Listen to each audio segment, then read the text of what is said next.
یہ نہیں لکھ سکتے، یہ نہیں لکھ سکتے، کیونکہ مشین بنانے والا انجینئر زیادہ جانتا ہے کہ میری بنائی ہوئی مشین کو کیا مفید ہے کیا مضر ہے۔ کسی مذہب میں اتنی تفصیل نہیں ملے گی جتنی مذہب اسلام میں ملے گی۔ کیوں؟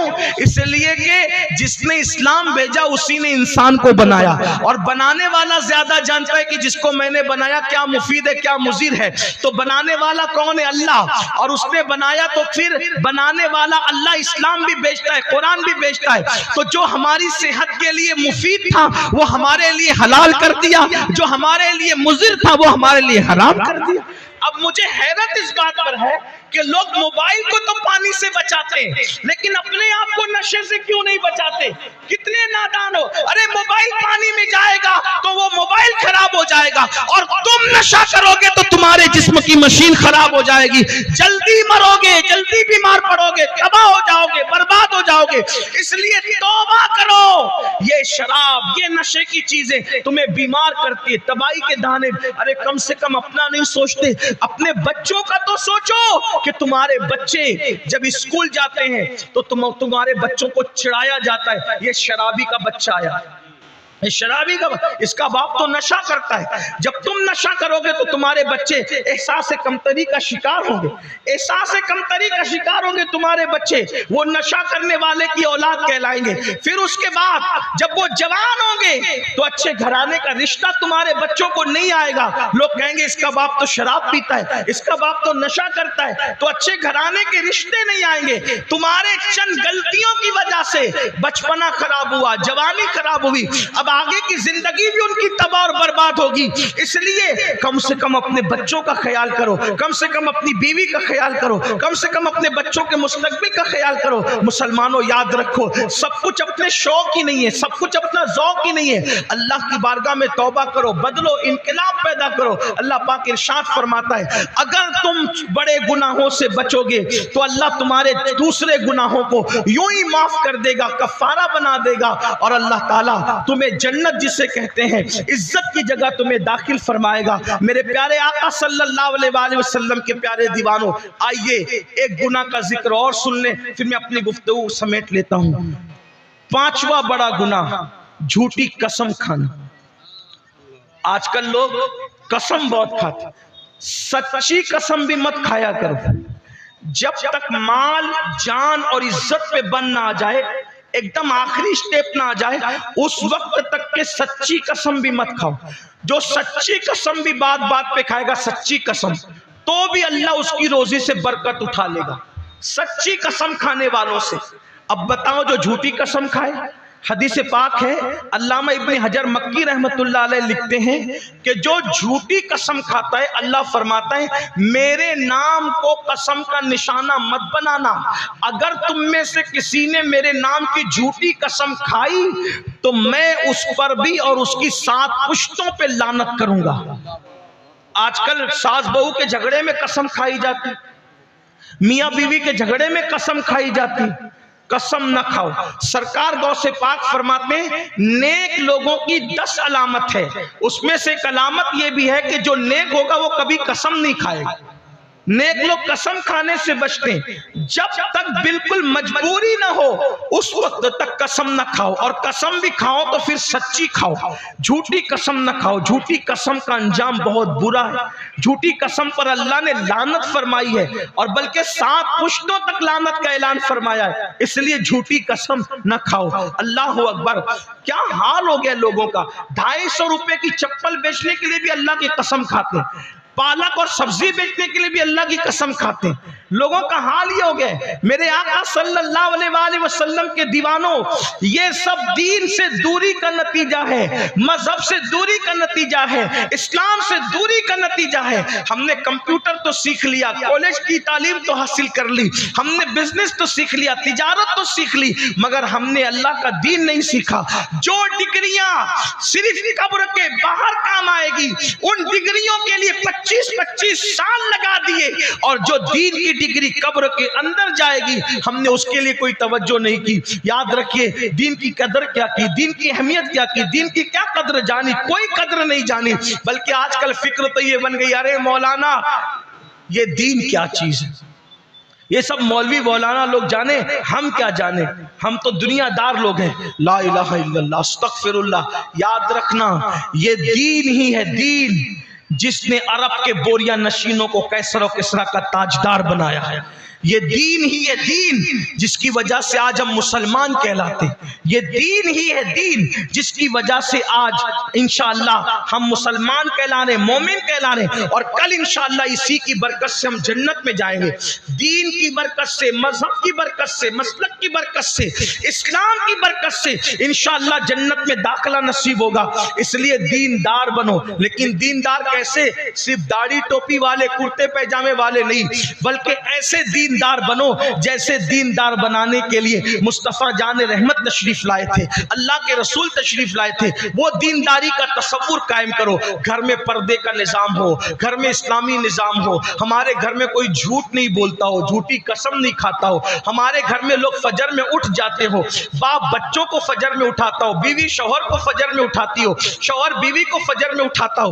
یہ ماحول ہونا چاہیے. ارے اگر ٹرین چھوٹنے کا خوف ہو تو پورا گھر ایک دوسرے کو جگاتا ہے، اور نماز فجر جانے کا خوف ہو کوئی کسی کو نہیں جگاتا، کیونکہ لوگوں کے نزدیک نماز کی اہمیت نہیں ہے، عبادت کی اہمیت نہیں ہے. اگر اسکول جانا ہو تو ماں سردی میں بھی بچوں کو جگاتی ہے، کوچنگ جانا ہو، ٹیوشن جانا ہو تو ماں باپ بچے کو مار مار کے جگاتے ہیں. لیکن میرے بھائیوں میری بہنوں، ایک دن کی ٹیوشن چھوٹ جائے گی تو آپ کے بچے کا اتنا نقصان نہیں ہوگا. لیکن اگر فجر کی نماز چھوٹ گئی تو آپ کے بیٹے کا نام جہنم کے دروازے پہ لکھ دیا جائے گا، آپ کی بیٹی کا نام جہنم کے دروازے پہ لکھ دیا جائے گا، آپ کا نام جہنم کے دروازے پہ لکھ دیا جائے گا. کتنے افسوس کی بات ہے. کوچنگ کی اہمیت ہونی بھی چاہیے، اسکول کی اہمیت ہونی بھی چاہیے، تعلیم کی اہمیت ہونی بھی چاہیے، لیکن اللہ کے رسول فرما رہے کہ جس نے جان بوجھ کے نماز چھوڑی اس کا نام جہنم کے دروازے پہ لکھ دیا جائے گا. میرے بھائیوں، اللہ سے ڈرو، اللہ رب العزت کے قانون کی طرف توجہ کرو، قرآن کی تعلیم کی طرف توجہ کرو. آج سے پہلے اگر یہ سب بڑے گناہ ہو چکے، آج اللہ کی بارگاہ میں سچے دل سے توبہ کر لو.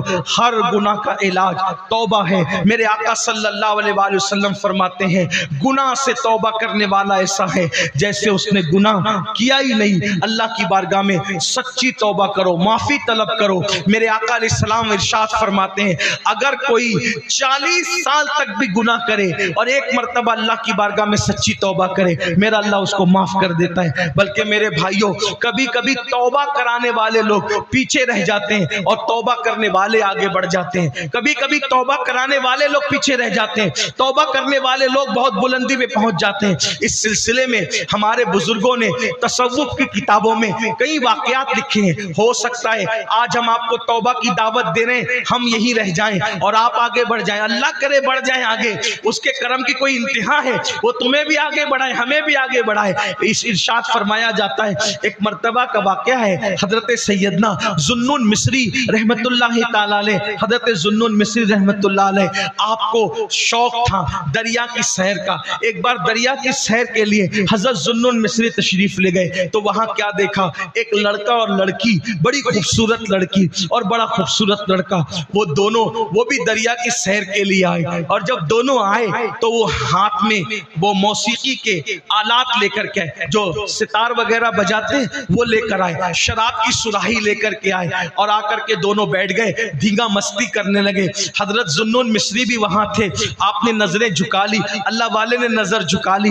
ایسے میں انہوں نے شراب بھرا اور شراب کا ایک جام حضرت ذوالنون کی طرف دیا، اے جوان لو پیو. آپ نے فرمایا الحمدللہ ہم مسلمان ہیں، ہم شراب نہیں پیتے، ہمارے یہاں شراب اور سور کو حرام کیا گیا ہے، ہم شراب نہیں پیتے. انہوں نے شراب کا جام واپس لے لیا اور اس کے بعد میوزک بجانے لگے، گانا گانے لگے اور حضرت ذوالنون کو چھیڑنے لگے، اے جوان تجھے بھی گانا آتا ہے؟ حضرت ذوالنون نے فرمایا گانا تو جس کو نہیں کہہ سکتے، لیکن ایک چیز ہے تمہارے اس گانے سے بہتر ہے جو میں پڑھ سکتا ہوں. کہا اگر تم چپ رہو تو میں ابھی پڑھتا ہوں. ذوالنون مصری کہتے ہیں، خود فرماتے ہیں کہ میں نے قرآن کی تلاوت شروع کی. جب میں نے قرآن پڑھنا شروع کیا، قرآن ایک زندہ کتاب ہے، آج بھی قرآن قرآن کی تاثیر ہے. اگر صحیح لب و لہجے میں دل سے کوئی پڑھ دے آج بھی زندگیاں بدل جائے, زندگیوں میں انقلاب آ جائے, زندگیوں میں تبدیلی آ جائے. میرے آقا علیہ السلام کے دیوانوں, افسوس ہے جس قوم کے پاس قرآن جیسی زندہ کتاب موجود ہے آج وہ قوم ناولوں میں, فلموں میں, گانوں میں الجھی ہوئی ہے. بہرحال حضرت ذوالنون نے قرآن کی تلاوت شروع کی. وہ لڑکا اٹھ کر کے بھاگ گیا, وہ لڑکا اٹھ کے بھاگا, لیکن لڑکی جو تھی زار زار رونے لگی, زاروں قطار رونے لگی اور کہنے لگی اے جوان تیرا نام کیا ہے؟ فرمایا ذوالنون مصری. تیرا گانا بڑا خوبصورت ہے. ذوالنون مصری نے فرمایا اے لڑکی یہ گانا نہیں ہے, یہ اللہ کا کلام ہے, اللہ کا کلام, اسے قرآن کہتے ہیں. یہ ہمارے نبی محمد الرسول اللہ پر نازل ہوا, یہ قرآن ہے, اللہ کی کتاب ہے. اللہ اکبر. اتنا سننا تھا. اس لڑکی نے کہا مجھے بھی یہ کتاب چاہیے. ذوالنون مصری فرماتے توبہ کر, اللہ کی طرف آ. اس نے توبہ کیا, کلمہ پڑھا, اور اس کے بعد کلمہ پڑھ کے توبہ کر کے سابقہ زندگی سے, شراب سے, گانے سے, میوزک سے, موسیقی سے, عیاشی سے اور آوارگی سے اس نے توبہ کر لی. اس کے بعد حضرت ذوالنون اپنی طرف چلے گئے. وہ لڑکی پتہ نہیں کہاں چلی گئی. بس ایک تصور تھا, ایک لڑکی ملی تھی دریا کے کنارے, قرآن سن کے توبہ کر لیا تھا وغیرہ وغیرہ. حضرت ذوالنون حج کے لیے گئے, کعبے کا غلاف پکڑ کر آپ رو رہے تھے, دعا کر رہے تھے. ایسے میں پیچھے سے ایک عورت کی آواز آئی, اے اللہ میں بھوکی ہوں, میرے لیے کھانا نازل کر. بس اتنا کہنا تھا کہ آسمان سے ایک دسترخوان اترتا ہوا نظر آئے. اس میں انگور کے خوشے تھے.